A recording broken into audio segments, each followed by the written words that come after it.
All right, another great question I get for low rep hypertrophy sets is who should use it or who would benefit from it the most? And I think a lot of people think that I'm saying everybody should train this way, and that's the exact opposite. I think most people probably shouldn't train this way. So I'm going to go through who I think benefits from the most. We're going to start with just a reminder of what low rep hypertrophy sets are. Traditionally, people use 1 to 3 sets of 8 to 12 reps for building muscle. Low rep hypertrophy sets are the exact opposite. You're going to do 8 to 12 sets of 1 to 3 reps. It's the same amount of reps, but you're lifting much heavier weight. You're starting near failure. You're going to eliminate a lot of fatigue, and you're going to increase a lot of mechanical tension. That is the baseline, or that's the big reason it's so popular, the big reason it works so well. It's just not something people are familiar with, and it's not very mainstream right now. So I'm going to give you a general answer. Who should use it? Generally, anybody looking to add new or more stimulus to their training. So progressive overload's great. Everybody needs to start somewhere, and sometimes you get to a point where you just need more. This style of training is going to increase the total tonnage or the workload, or however you want to phrase it, more than any, because you're not increasing reps. You're just lifting more pounds per rep. So it's very efficient. So if you're at a point where you feel like you've hit your genetic potential, maybe your strength or your physique, you feel like you haven't changed in a long time, a lot of times that just means you need to change the way you're training. And this is a great way to do that. Now, more specifically, I've got a list of people who I think would benefit the most. The first one, an athlete. I was an athlete. I made the mistake training the wrong way. I was a competitive athlete. I played in the SEC. I played baseball, and I wanted to get big and strong. I used a lot of bodybuilding. Here's the problem. Bodybuilding, when we're talking about bodybuilding, I'm talking about bicep curls, lateral raises, machines, that type of thing, is all low output. Nobody's doing a bicep curl as hard as they can. They're controlling the tempo. That's what I mean by low output. Using low rep sets, these are compound exercises: squat, bench press, deadlift, overhead press, single arm press, dumbbell row, pull-ups. And the concept here is on all my reps with low rep sets, I'm trying to produce as much force as possible. That's the difference. So I'm creating muscle that I can apply to sport if I'm using low rep sets. Whereas if I'm doing more of a bodybuilding style workout, I'm using low outputs that don't transfer to sport. That's a major key if you can understand that. If you're an athlete, you're a coach, you train athletes, and you can understand that. I'm not saying avoid it completely, but if I'm an athlete, my primary focus has to be on high outputs. Whether I'm jumping or I'm trying to jump with a bar on my back, that's how I like to look at the back squat. I'll give you another analogy. This is for athletes. Low rep sets is the sprinting of the weight room, and I'll tell you why. Sets of 8 to 12 are the jogging of the weight room.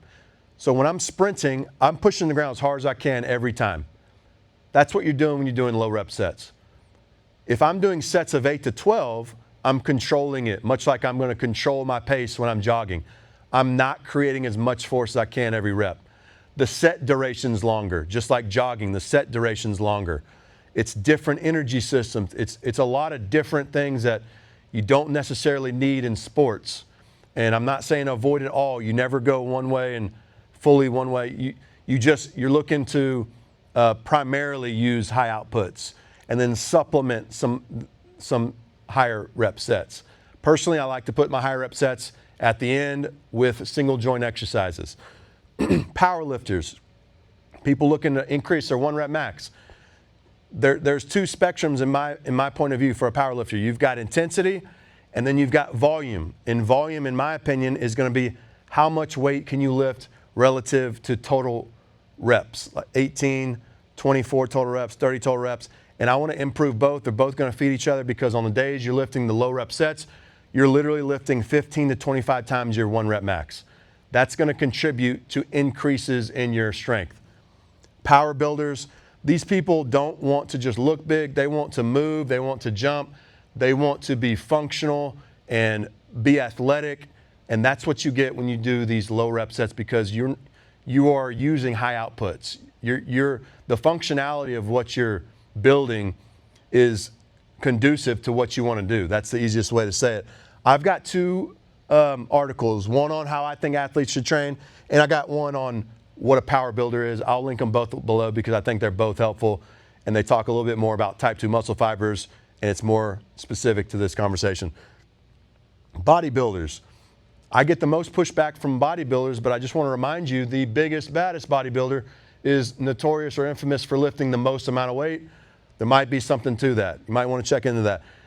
I don't get any kind of intelligent conversation from the bodybuilders that push back. It's just like they don't want to hear it. They'll call me names, and that to me is a sign you don't know why you disagree. You just disagree.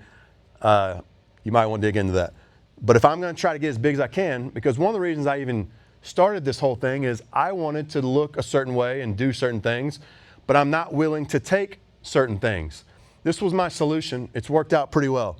So if I'm a bodybuilder, especially a natural bodybuilder, and I want to increase my body size, overall body size, I'm going to use this, especially in off-season training. Advanced recreational lifters. This is a very common person I work with. They join, they want to try one of the low rep sets. This is not all my programming is low rep sets, but obviously this is something I personally like to do. I have a lot of low rep set programs. When a recreational lifter joins and they start doing these low rep sets, they fall in love with it. It's something new, that they've got experience in other training, but they've never tried this.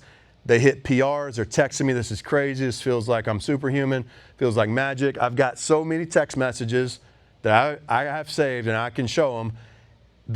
People love it. It genuinely is a great way to train and great way to continue to see progress. And then the last one I'll say is men and women, because I think a lot of people think I'm only talking about men.